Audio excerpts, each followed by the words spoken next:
Al insanu siri wasiri sifati wasifati la ghairi. Insan itu adalah rahasiaku. Makanya kita ingin mengenal diri tadi insan tuh. Rahasiaku itu adalah sifatku. Sifatku itu tiada lain adalah aku.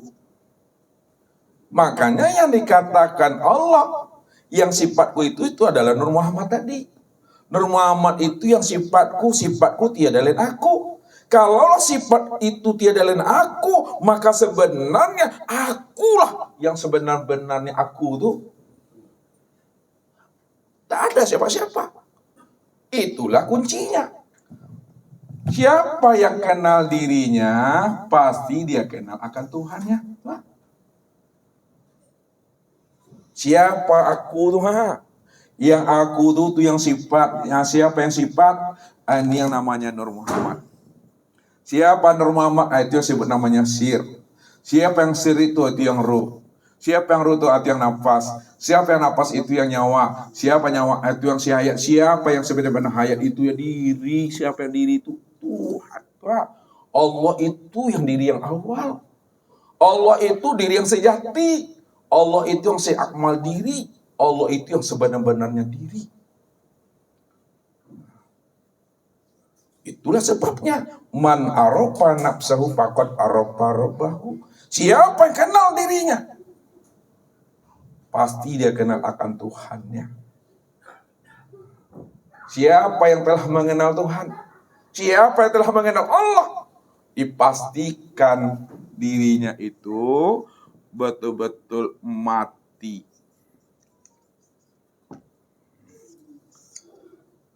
Jadi disinilah letaknya. Orang yang telah mengenal Allah pasti dirinya mati. Kalau dirinya belum mati, maka belum berjumpa dan belum bersua dengan Allah itu. Jadi syarat menemui Allah itu mati. Kan ini yang dikatakan. Lantara rabbakum hatta tamutu. Kamu belum mampu memandang dan menyaksikan Allah kalau dirimu itu belum mati. Jadi syarat menemui Allah mati dulu Bapak Ibu. Namu Bapak Ibu berhenti jadi orang. Kalau nak namu berhenti jadi orang, tak bisa berjumpa dengan Tuhan. Namun mati itu ada dua. Ada mati secara syariat, ada mati secara hakikat. Mati dalam pandangan syariat itu lepasnya ruh itu meninggalkan jasad nih.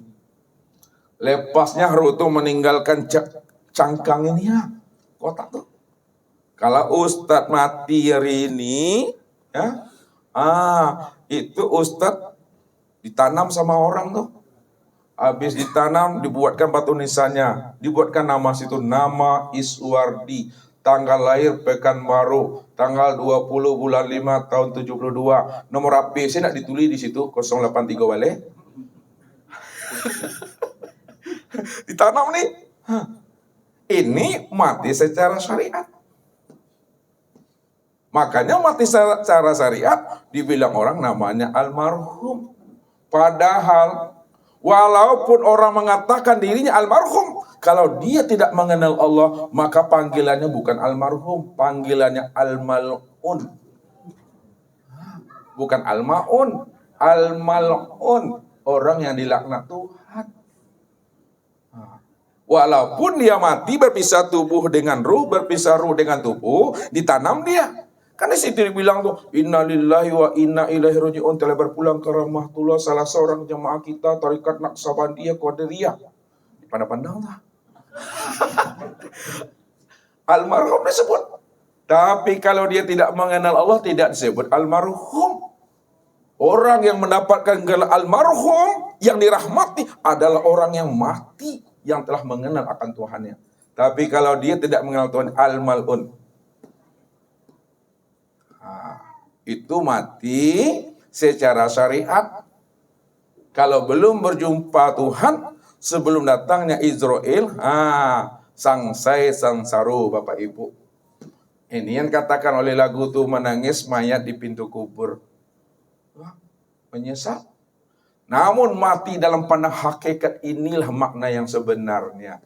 Ini yang dikatakan oleh Nabi, mutu qabla an tamutu.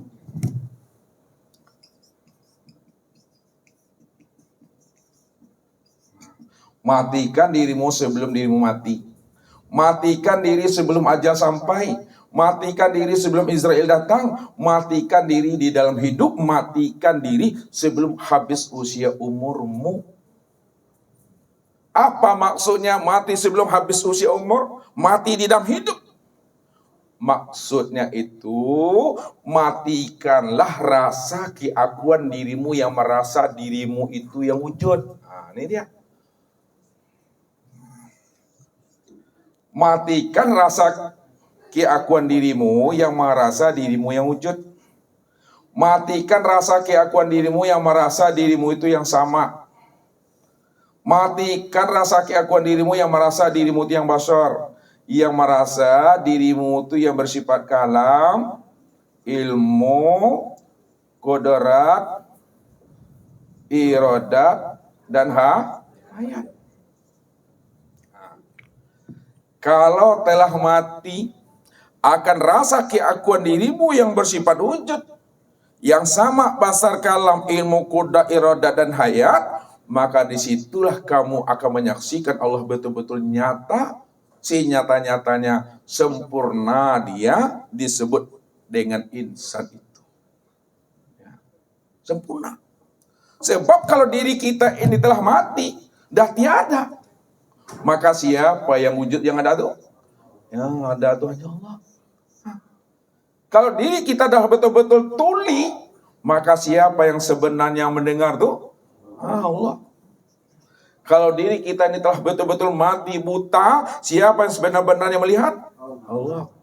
Kalau diri kita ini betul-betul bisu, siapa sebenarnya yang berkalam tuh? Allah. Kalau diri kita ini betul-betul mati, siapa sebenarnya hidup? Ya Allah. Kalau memang Allah yang wujud, Allah yang sama, Allah yang basar, Allah yang kalam, ilmu, qudrat, iradat, dan hayat, yang mau orangnya. Kalau Bapak ingin tahu siapa orangnya, siapa wujudnya, siapa dia, sini mandangnya. Karena diri Bapak Ibu tidak ada, yang ada hanya Allah. Tapi ingat, belajar ilmu ma'rifat, belajar ilmu tauhid, bukan ingin jadi Allah. Bukan pula ingin ngaku-ngaku Tuhan. Bukan pula ingin merampok Allah. Bukan pula ingin menyanding-nyandingkan dengan Allah. Belajar ilmu ma'rifat, belajar ilmu hakikat, belajar ilmu tauhid, untuk mengenal dan memahami Allah lah yang bersifat wujud. Allah lah yang bersifat hayat, sama basar kalam dan ilmu, qudrat, iradat, dan kita ini tidak ada sama sekalinya. Kapan diri Bapak Ibu tidak ada sama sekalinya? Sejak mula jadinya memang kita ini nggak pernah ada. Kapan diri Bapak Ibu sejak mula jadinya tidak pernah ada? Sejak Allah itu wujud, pada saat itu diri kita nggak pernah ada. Apa sebabnya kita mengaku diri kita ada? Karena kita belum mengenal siapa diri kita sebenarnya. Tapi kalau kita terbongkar rahasia diri kita, yang selama ini hilang, ditelan masa, waktu, dan ruang, dipermainkan oleh dunia nafsu dan akal fikir. Ketika kita telah mengenal diri kita, barulah kita sadar. Ketika itulah kita mengatakan, la haula wa la quwata illa billah. Inilah sebabnya orang yang mengenal Allah itu mesti dia telah mengalami namanya mati. Walaupun usia umurnya belum habis, ajalnya belum sampai, Israel belum datang, maka dia telah mendapatkan titel dan gelar yang disebut namanya almarhum dan almarhumah. Kalau Bapak Ibu Ustaz sampaikan atau Ustaz Sabik panggil dengan almarhum atau almarhumah, takut Bapak Ibu? Tidak, beruntunglah Bapak Ibu tuh. Orang almarhum, almarhumah itu orang yang telah mendapatkan rahmat Allah. Di mana dia telah mendapatkan rahmat Allah? Karena dia tidak lagi merampok hak Allah di situ. telah dikembalikannya hak Allah, telah dipulangkannya hak Allah. Tidak ada dirinya situ. Itulah letaknya almarhum dan almarhumah. Waktu mati pun dia, berpisah pun ruh dengan jasad, tetap almarhum, almarhumah, dunia wal akhirat itu. Inilah yang dikatakan hamba Allah. Ini yang dikatakan Habibullah. Ini yang disebut insan kamil mukamil. Insan kamil mukamil itulah yang dikatakan diri yang telah berkulima. Diri yang berkulima itu diri yang telah mengenal Allah zahir dan batin sempurna dan nyata pada dirinya ini. Maka ketika itu Bapak Ibu, ini di ujung-ujung kesimpulan nih, maka kesempurnaan tiada. Nah, lihat, kalau diri kita telah tiada, kesempurnaan tiada itu adalah ada. Kalau diri kita tuli, kesempurnaan tuli itu mendengar. Kalau kita telah buta, karena kesempurnaan buta itu melihat. Kesempurnaan bisu itu berkata. Kesempurnaan bodoh itu mengetahui. Kesempurnaan lemah dan papa itu adalah kudrat dan iradat. Kesempurnaan mati itu adalah hidup. Kalaulah kesempurnaan tiada itu adalah ada, kesempurnaan mati adalah hidup. Siapa yang sebenar ada dan siapa yang sebenar hidup tuh?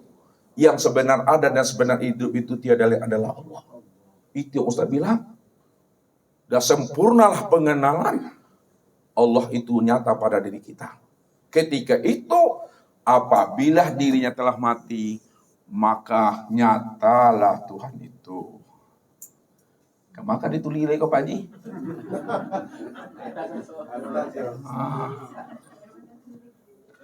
Ya. Nyatalah Tuhan tuh. Apa? Nyata Tuhan.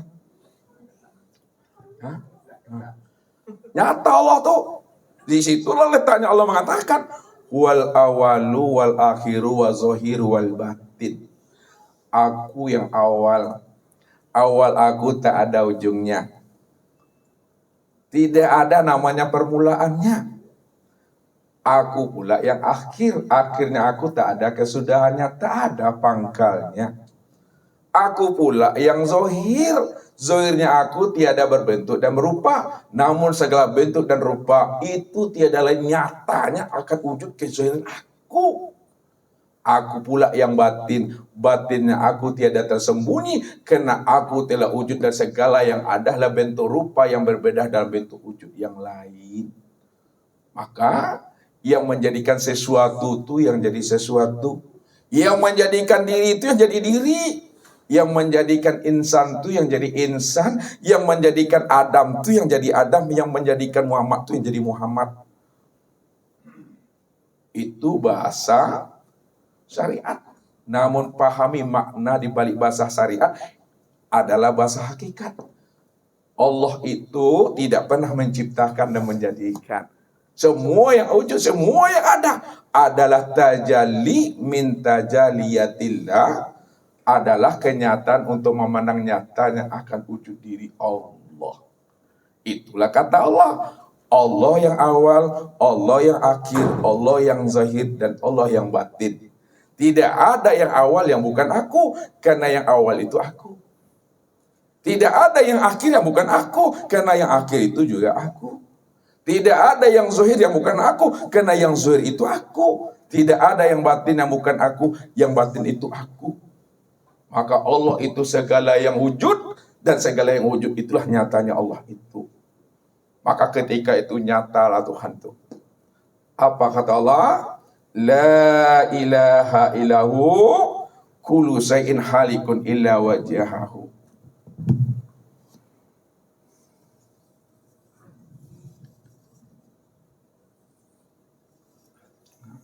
La ilaha illahu kullu syai'in halikun illa wajhahu. Tiap-tiap segala sesuatu itu tidak ada. Hapus, panah, lebur, sirna, illa wajahu. Yang ada, yang wujud itu hanya zat semata-mata. Ya, nih Tuhan itu, ya, Tuhan itu yang betul-betul nyata, nggak ada siapa-siapa. Kalau Allah itu nyata, apanya yang nyata dan kemana tempat memandang nyatanya akan dirinya. Yang nyata itu adalah zatnya, yang nyata itu adalah sifatnya, yang nyata itu adalah asmanya, yang nyata itu adalah af'alnya. Kalaulah Tuhan itu nyata, apanya nyata? Yang nyata itu zat, sifat, asma, dan af'al. Kalau telah nyata zatnya, telah nyata sifat, asma, dan af'alnya, kemana tempat memandang nyatanya zat, sifat, asma, dan af'al? Tempat memandang nyatanya zat, sifat, asma, dan af'al, itulah yang disebut namanya dengan insannya. Insan. Nah, insan. Tempat memandang nyatanya zat, sifat, asma, dan af'al itu pada insan. Ketika itulah sebenarnya insan itu disebut wujudullah. Lihat. Insan itu disebut wujud Allah. Atau insan itu ainullah. Atau insan itu hakikatullah.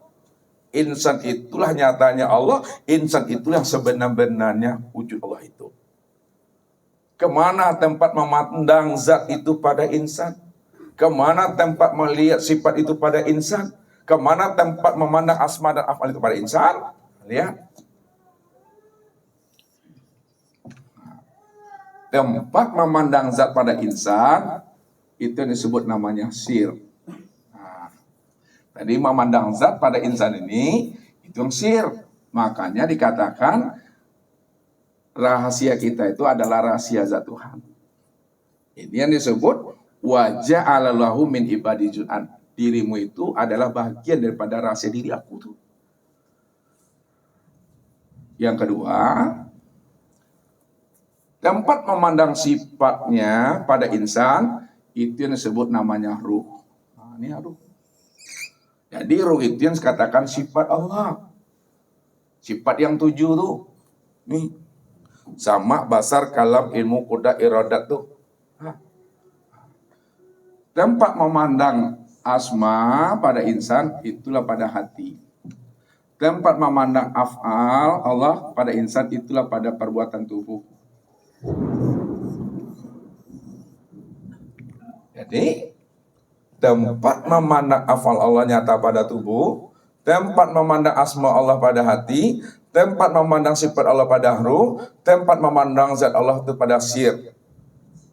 Karena insan itu tempat memandang zat, sifat, asma, dan af'al Allah, disitulah insan itu dikatakan ainullah atau wujud Allah itu yang sebenar-benarnya. Udah terang gak Bapak Ibu Allah tuh? Udah terang atau belum? Udah terang dah. Kalau sudah terang, sudah nyata Allah itu, jangan dicari-cari juga Tuhan tulis Bapak Ibu. Bapak Ibu lah pakai baju, dicari juga baju tulis. Baju lah di Kanaan, itu di Kanaan. Dipakai, jangan dicari-cari juga baju tuh. Ya. Bapak Ibu bawa kain ke tukang jahit, lalu oleh tukang jahit digunting-gunting, lalu udah berbentuk baju dia.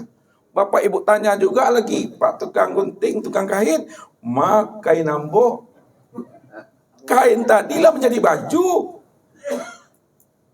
Sebenarnya ketika Bapak Ibu memandang baju, alat pandang kain sebenarnya itu Bapak Ibu. Ya, ketika memandang baju, lah terpandang kain. Jadi jangan dicari-cari juga kain itu lah, karena jadi baju. Itulah maksudnya. Apa kata kain kepada baju? Wahai baju, kata kain, di mana kamu berada, di situ ada aku. Karena engkau itu tiada lain adalah nyatanya aku. Allah itu udah bertahwil dalam bentuk rupa yang beda, dalam bentuk wujud yang lain.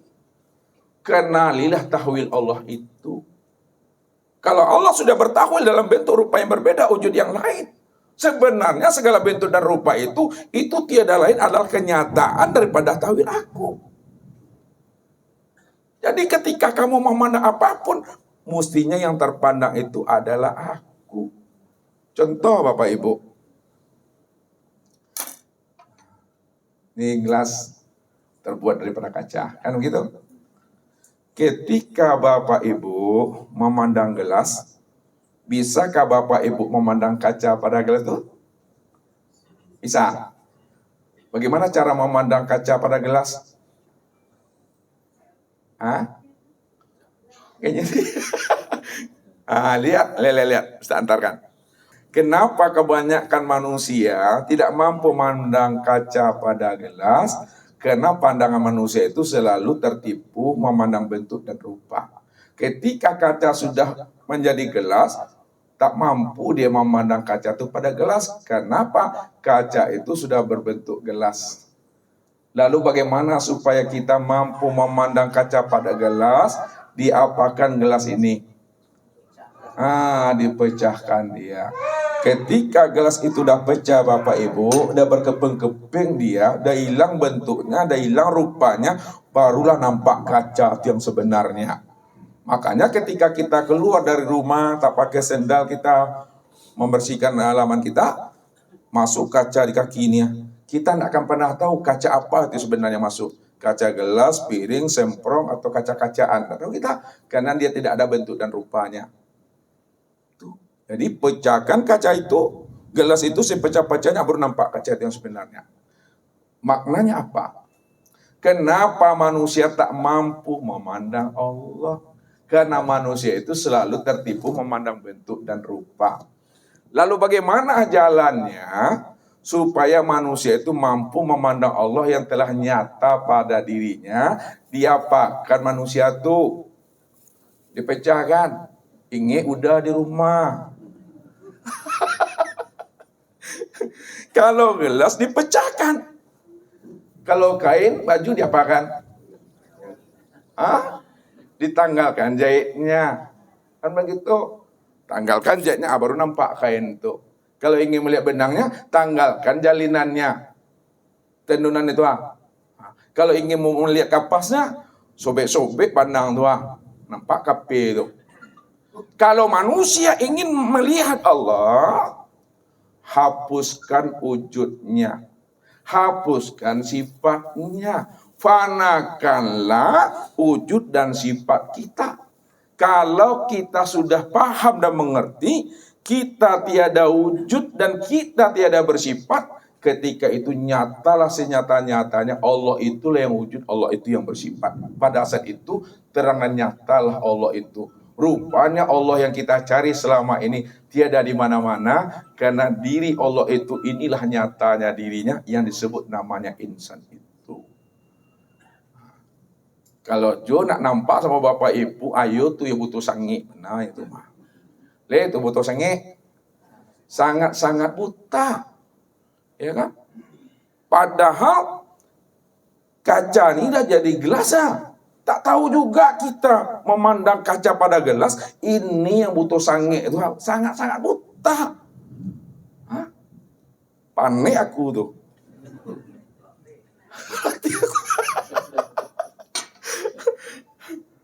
Aku mesti paham. Allah yang nyata. Jadi disitulah maknanya. Memandang dan menilai Allah itu tidak ada kemana-mana kepada diri kita ini. Barulah kita mengerti. Wallahu nafsin wa ana nafsahu wujudahu. Allah adalah diriku. Diriku inilah nyatanya wujud Allah. Pada saat itu apakah diri kita ada di sana? Tidak ada. Itu kata Tuhan tuh. Itu yang Ustaz bilang. Yang menjadikan insan itu yang jadi insan. Yang menjadikan orang itu yang jadi orang. Yang menjadikan diri itu yang jadi diri. Tinggal lagi Bapak Ibu cara arif dan bijaksana dalam menyampaikannya. Lihat. Kesimpulan kaji. Jangan lupa bangok Bapak Ibu, lupa bangok mati. Jangan lupa bernapas, lupa bernapas mati. Agak tagak tengok seketik Bapak Ibu. Besok Ustaz kepai leh.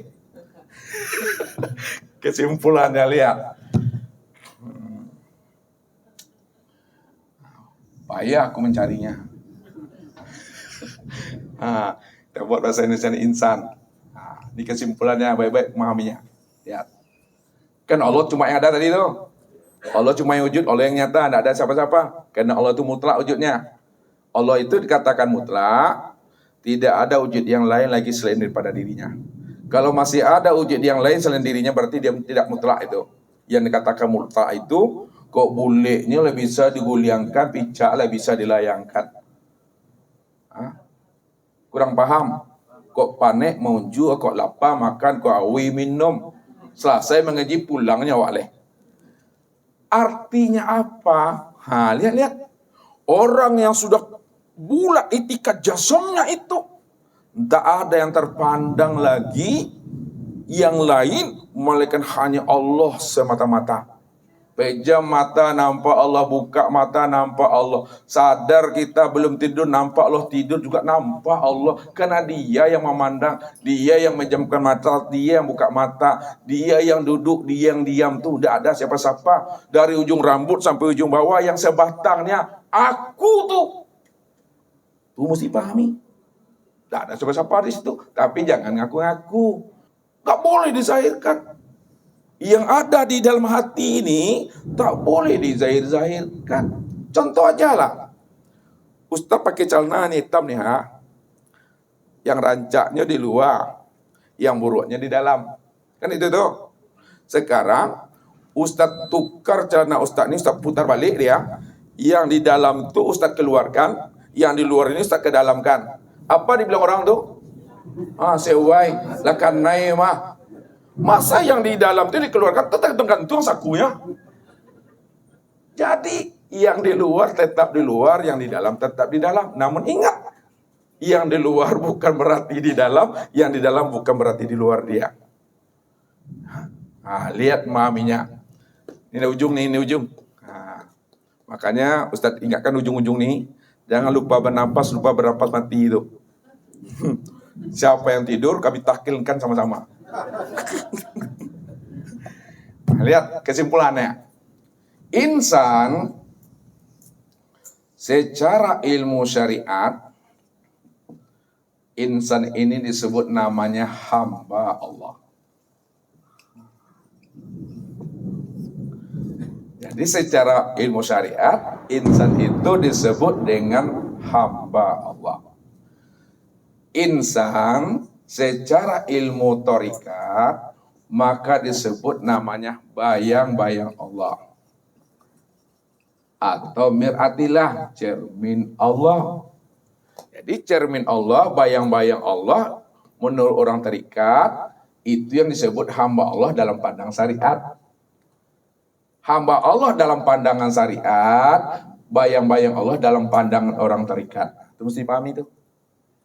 Kemudian yang ketiga, insan sebutannya dalam pandangan ilmu hakikat itu yang disebut namanya wujud Allah atau kenyataan Allah. Insan dalam pandangan ilmu ma'rifat itu yang disebut namanya dengan Allah. Mengerti aku. Jadi hamba Allah, bayang-bayang Allah, wujud Allah dalam pandangan makrifat itu adalah Allah. Karena dia cuma yang wujud, dia cuma yang ada secara mutlak. Namun setelah kita paham itu Allah, letakkan, gunakan, pakaikan, carilah kata yang paling tepat untuk mengutarakannya.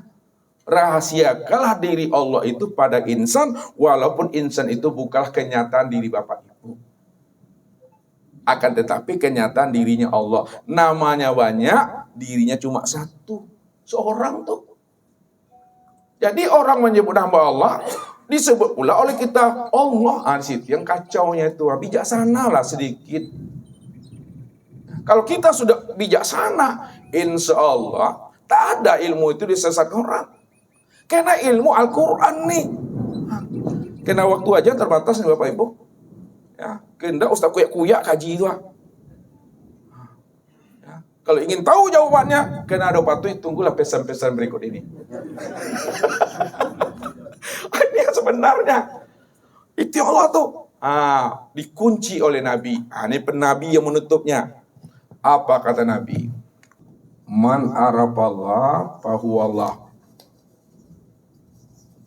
Barang siapa yang telah mengenal Allah, bahwa Allah itu yang wujud sama basar kalam ilmu kuda iradat ayat secara mutlak, bahwa Allah maka yang wujud itu yang Allah tadi, yang si ayat itu yang Allah tuh, si sama si basar itu Allah.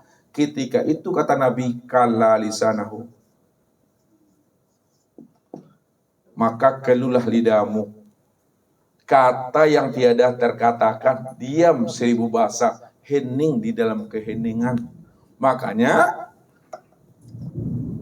keputusan orang makrifat itu letaknya pada diam, ya?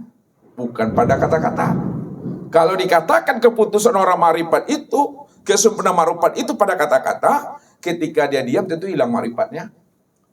Oh, keputusan orang makrifat itu letaknya pada diam. Diam di dalam paham, paham di dalam keheningan. Itu maksudnya. Diam di dalam paham, paham dalam keheningan itu sadar sesadar-sadarnya bahwa diri kita inilah yang dirinya tuh yang hu, yang memandang tuh hu, yang mendengar hu, yang berkata hu, yang bergerak duduk hu, yang bicara diam-diam tuh hu.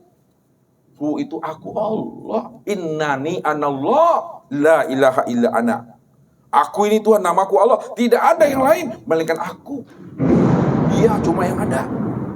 Maka apa yang dipandang, apa yang dengar, dialah itu. Ini yang dikatakan ilmu sepiciang sebelum mati, sedetik sebelum pulang tuh.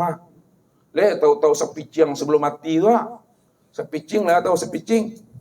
Sekedip sebelum mati itu sadar kita bahwa yang Allah itu nih yang sebatang nih. Tapi Bapak Ibu jangan pula ngaku Tuhan jadi Fir'aun kok.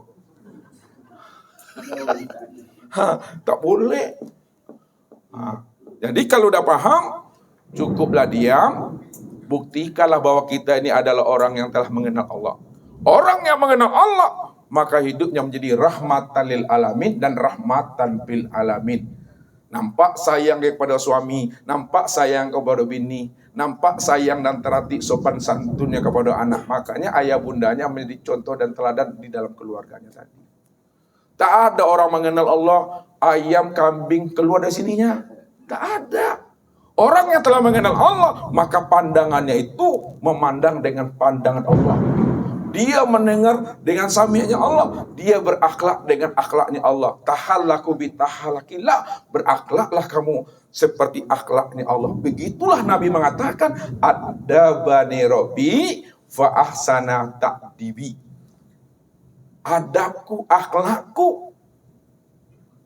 Allah yang membimbing, Allah yang nuntun, dan akulah sebaik-baik dalam beradab itu mengenal Tuhan. Makanya Nabi itulah sebenarnya cermin untuk memandang kesempurnaan memandang Allah itu. Ini yang dikatakan oleh Rasul. Wahai Umar, atadri man ana?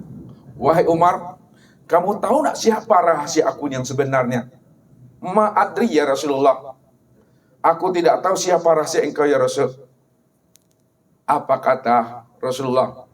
Ana Ahmad Bilal Min.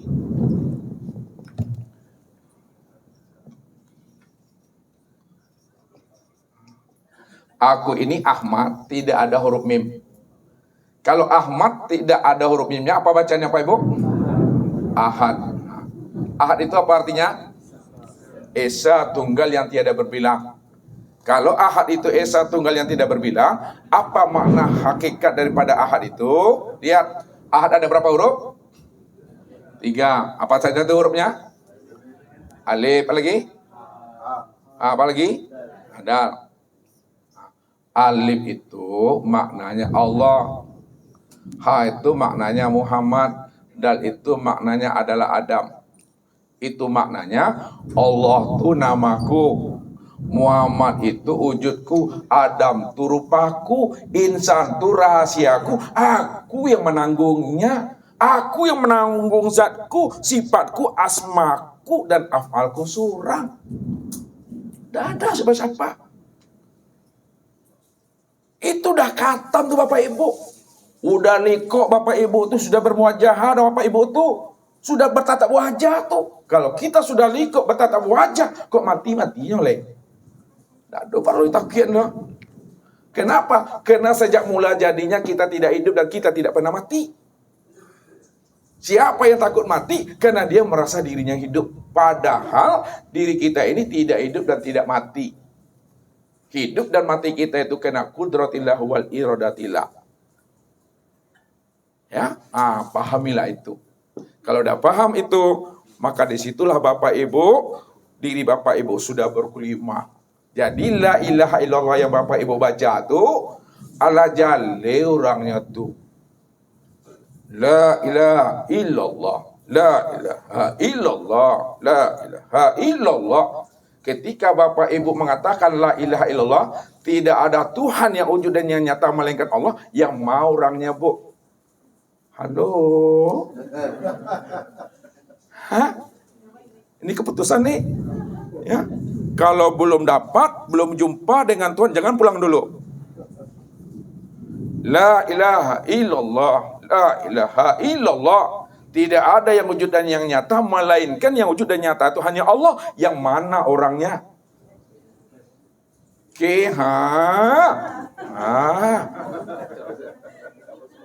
Tuh itu Lihat tahu Ini dia nih barangnya. Ini wujudnya. Sebut mic, ini wujudnya, ini orangnya. Sebut spidol, ini wujudnya orangnya. Disebut Allah, ini wujudnya orangnya tuh. Tapi tak boleh ngaku-ngaku setelah itu lagi. Paham, diam. Itu simpan tuh. Itulah katam tuh Bapak Ibu. Berapa kali katam itu yang sepici yang sebelum mati itu. Bisu nak ngaji-ngaji lah ya. Mungkin itu saja Bapak Ibu. Kalau ada yang mau ditanyakan, Ustaz pun udah capek nih Duduk lah Ustaz dulu. Tanyalah Bapak Ibu. Ya, Assalamualaikum warahmatullahi wabarakatuh.